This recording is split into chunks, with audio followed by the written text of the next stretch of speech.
Hello everyone and welcome to today's video. As you can see from the top, we're looking at wp2shell and I have a lab ready for that, but let's just take a quick look at the overview.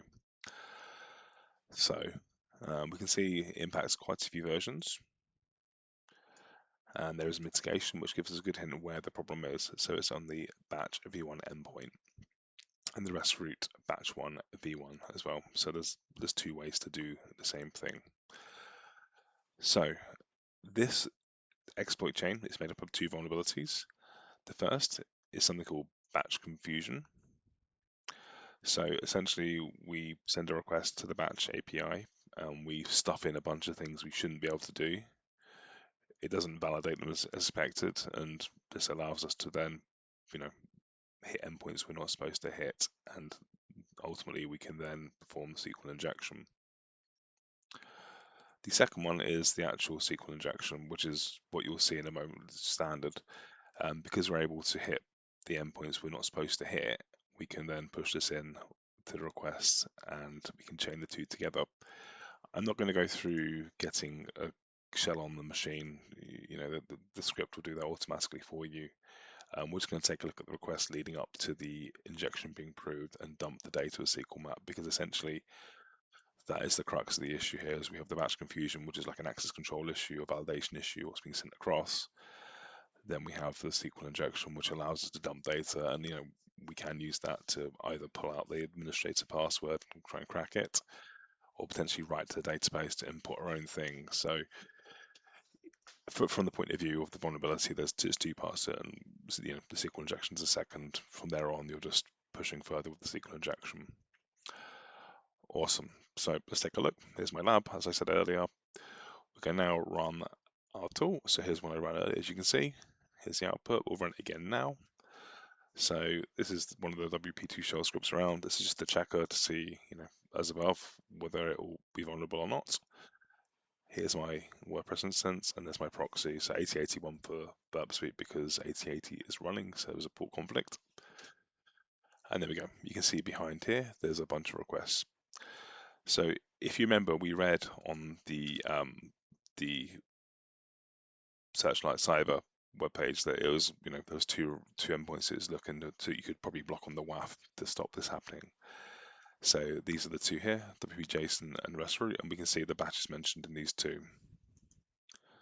So we can see that it's available on both those endpoints, those routes to actually perform the injection, or the batch confusion, I should say. We then check to see the feed, to see the version. We can see that it is, in the generated tag here, it's 6.94.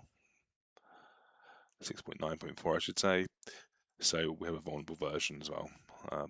May have made sense to put the feed at the top, I guess, as the first request, but never mind. So next one down, we're going to take a look. Can we send an array to the endpoint? Yes, we can, and we get an array sent back. We send it twice just for confirmation, I guess. Can we bunch a batch of these requests in there, and can we get a response? Yes, we can. They will get responses, so we're able to do that. Can we hit the user's endpoint with author exclude, and can we pass our injection payload, which is Boolean here? So we can take a look at that over here. We can, and we can see that it ran. So it did an error, and we got a return of all the information back here. Just scroll down, sorry, so you can see that.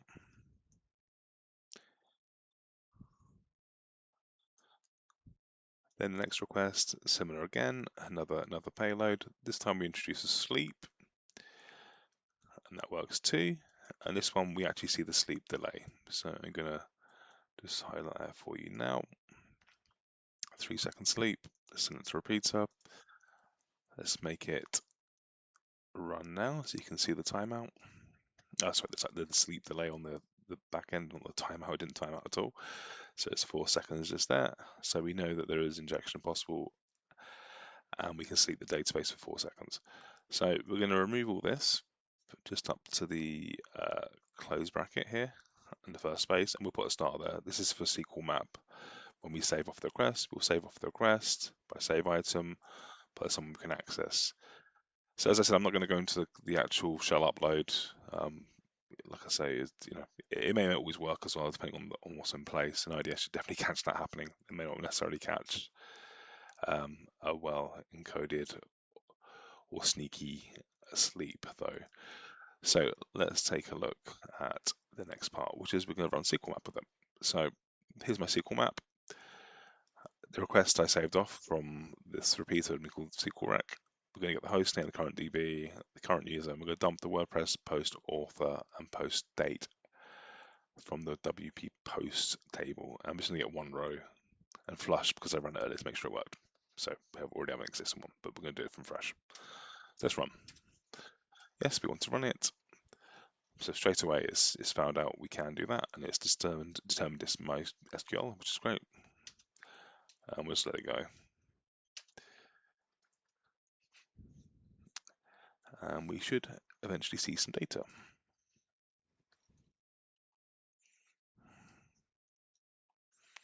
We do see that it's vulnerable, which is great. Let's run the data. You can see that it's vulnerable. Look how quickly it's pulling out the data. I wish this is like real life because it is not this quick normally. Okay, so as we can see, it's pulled out everything as needed. So we have the current user. That's WP at percentage, which means any machine. So we have the WordPress, we have the host name, and we have the data pulled from